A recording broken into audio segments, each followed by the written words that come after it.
Hi everyone, this is Emily Leiphart here for Tailored Expressions, and in today's video I'm sharing 3 cards using products that were previously available as an early release item at last fall's Stamp Joy event. I'm absolutely in love with all of these dies because they're so versatile and can be used all year long. Let's have a look at all of the products I'll be using in this video, which are now available for purchase individually. Of the 3 pails, this first one is the biggest and my favorite. It reminds me of those outdoor beverage tubs, and that's why I made mine in silver.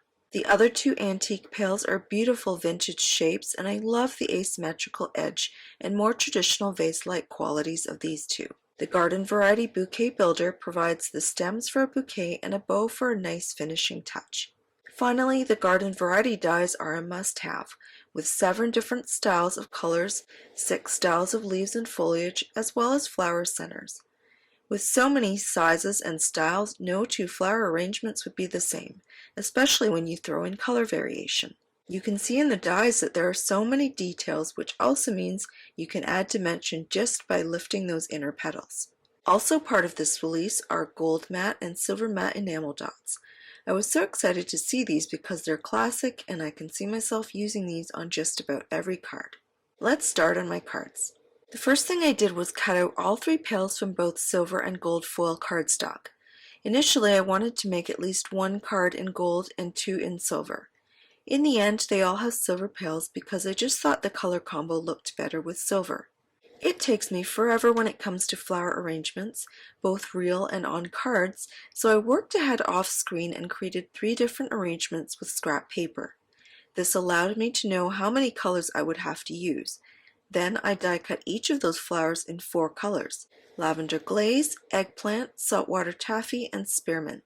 I also cut all the leaves in 3 colors: mint julep, Granny Smith, and cilantro. I thought the stems would work best either on their own with the bow or in the tallest pail. I added leaves and foliage to each of the pails accordingly, making sure to have every color represented in each of those arrangements. I love how each pail shape lends itself to different styles of arrangements, and since I had prepared them ahead of time, it was really a matter of deciding which color was going where. After I was happy with the arrangements and color choices, it was time to assemble them. I used a combination of a tape runner, double-sided tape, and liquid glue to keep the pieces together. I spent a bit of time moving the colors around on the flowers in the rustic pail because I didn't want the lightest flower next to the lightest leaves. I needed a contrast, and the arrangement looks a lot better after the change.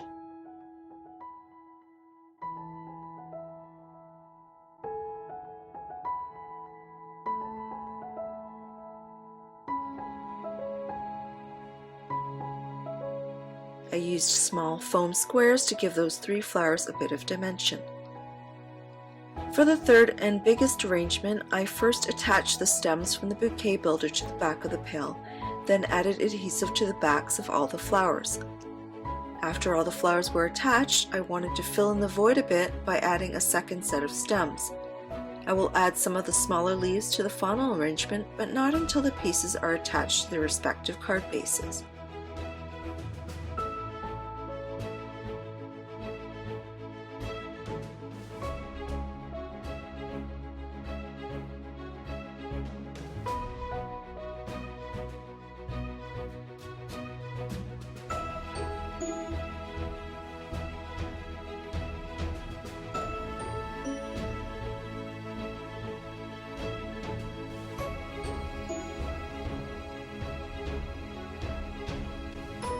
Off screen, I've prepared the card bases and layering pieces for each flower arrangement. I have 2 A2 cards and 1 mini slim card design. On the first card, I have a sugar cube card base, silver foil scalloped matte, and spearmint stitched rectangle. On the mini slim card, I have a mint julep card base featuring 2 of the diagonal stitch mini slim stacklets, framed by the 2 largest mini slim thin frames in sugar cube and spearmint. Both mint julep and spearmint were not featured in this particular bouquet, so this was my example of incorporating those 2 colors. On the last card, I have a spearmint card base with a mint julep frame cut from the Frame and Frame 2 cutting plate, and a sugar cube insert with beautiful details from the diamond's piercing plate. After all the cards have been assembled, all I need to do is add leaves to the mini slim card, embellish the cards, and add sentiments.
The nice thing about having these enamel dots on clear acetate is you hold them over each flower to see which size would look best. I like using the tip of an X-Acto knife to transfer the dots, and I never press them down permanently until I'm absolutely sure they're where I want them to be. Just as I have trouble with floral arrangements, I have a similar problem when it comes to embellishments, so I need to be able to remove or move them. For the mini slim card, I added a dot to each of the flowers except for the one closest to the vase because I felt it would have been too much. Plus, it looks better when there's an odd number. The first card is pretty straightforward as there are only 3 flowers. For the last card, those flowers weren't ideal for adding center dots, so I scattered them and ended up with a cluster coming off the top, and I really love the way this turned out. The last step is to add sentiments, and these sentiments are from both the mini strips Easter and mini strips You're the Best sentiments, which were heat embossed with white embossing powder on black licorice cardstock and die cut with the mini strips asymmetrical die. It's so convenient to have these already available in the Simple Storage for Simple Strips boxes. There were a few different sentiments I could have chosen, but these were the ones I ended up with since these colors work so nicely for everyday occasions as well as springtime and Easter cards. I simply added double-sided tape to the backs and attached them to each silver pail. Here's a review of all 3 of my cards.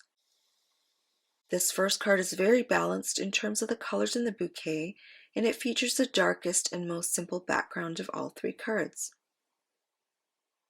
The mini slim card is very elegant, and since the bouquet itself is very full, the thin frames balance it out nicely. There's a lot of matte silver on this card, and those enamel dots really pop against the flowers. My last card turned out to be my favorite because I love the curves of the pail and the way those curves allowed me to creatively arrange the flowers. Plus, I think the enamel dots are perfectly placed, and everyone needs a card with that sentiment, don't you think? I'd love to know which flower arrangement is your favorite, and I look forward to seeing what you create with these new products. If you enjoyed this video, please give it a thumbs up and make sure you're subscribed for more inspiration. You can find all of these products in the Tailored Expressions web store at tailoredexpressions.com. Thanks so much for watching, and I'll see you again soon.